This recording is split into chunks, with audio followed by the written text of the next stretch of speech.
Lawmakers plan to file a new bill creating the Bulacan Airport City Special Economic Zone after it was vetoed by President Marcos.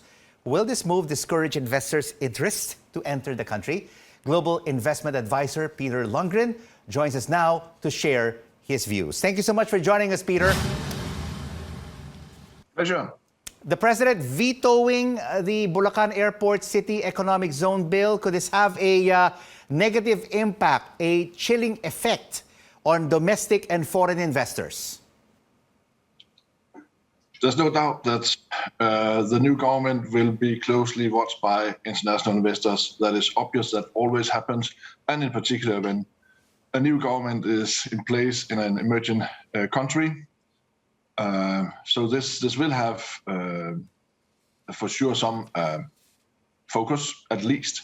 But I think it will be seen in the broader perspective. Honestly, there have been sort of good initiatives from late last year to open up for more foreign direct investments and higher ownership share.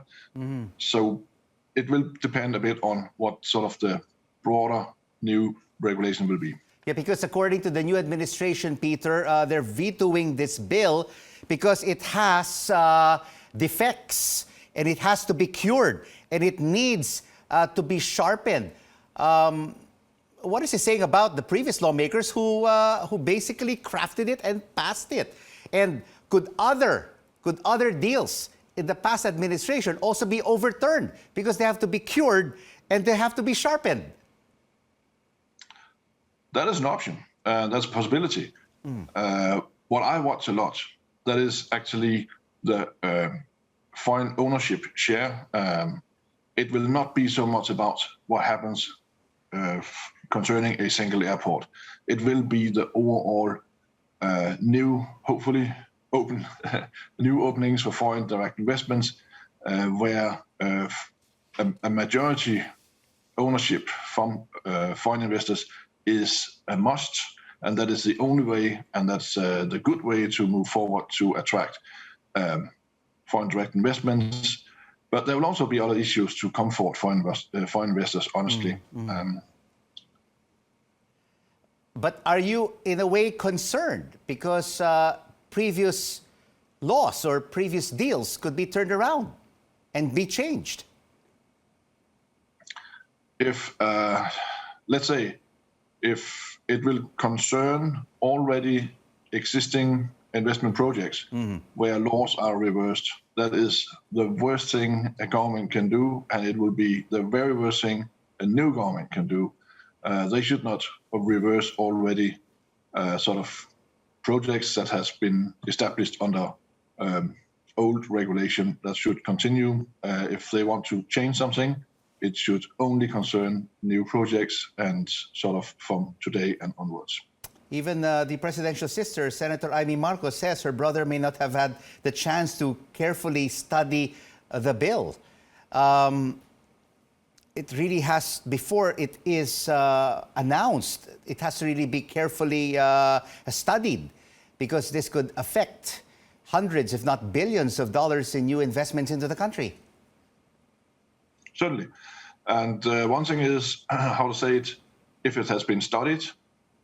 I think what I look at, and also I certainly know that other investors look at, sort of, it's natural. It's also if there has been maybe a discussion in the parliament about this, has it truly been discussed among politicians and not just studied? It has been, needs to be sort of truly examined by politicians in the parliament, and we need to learn what is pros and cons for whatever the reasons there might be behind any decision. And I'm concerned that this has not been worked through properly.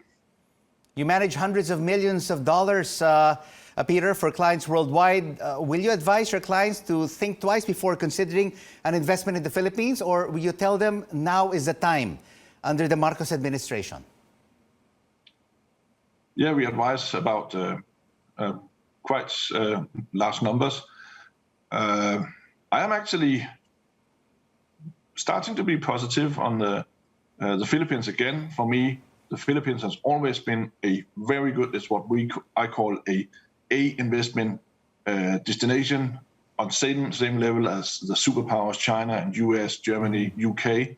And there are other emerging countries that are also A destinations in our world, and the Philippines remain so.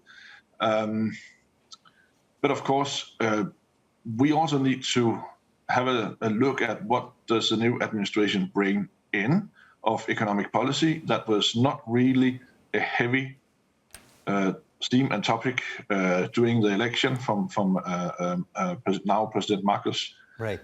So we need to sort of learn a bit more, and that will take a bit of time.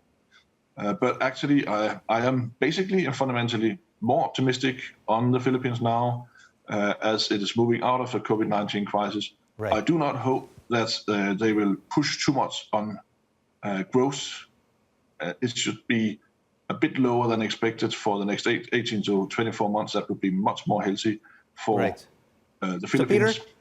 So Peter, we saw economic reforms during the Duterte administration. There were amendments to very important acts like the Public Service Act, the Foreign Investment Act, and the Retail Trade Liberalization Act. Is there excitement among foreign investors to invest in the country with these amendments?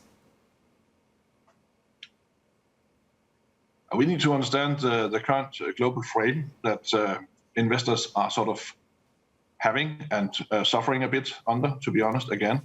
There has been an expectation among global investors that the emerging market countries will suffer the most from the high inflation, from the high oil prices. And that is actually still sort of the frame that we are working under.